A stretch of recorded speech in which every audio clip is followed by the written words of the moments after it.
Tired of the dreaded no internet message even though your Ethernet cable is plugged in? Let's fix that. First, let's check the basics. Make sure your Ethernet cable is securely connected to both your computer and your router or modem. Sometimes a loose connection is the culprit also.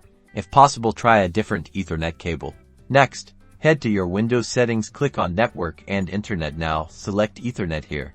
Check if your Ethernet connection is shown as connected. If it says not connected, proceed to the next step. If your status says not connected, click on the Troubleshoot button.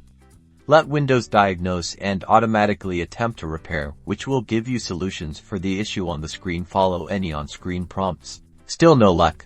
Let's check your network adapter drivers. Right-click on the Start menu and select Device Manager. Expand the Network Adapters section. Look for your Ethernet adapter. It might be called something like Realtek Ethernet Controller. See if it has a yellow exclamation mark or a down arrow, which would be signs of an issue.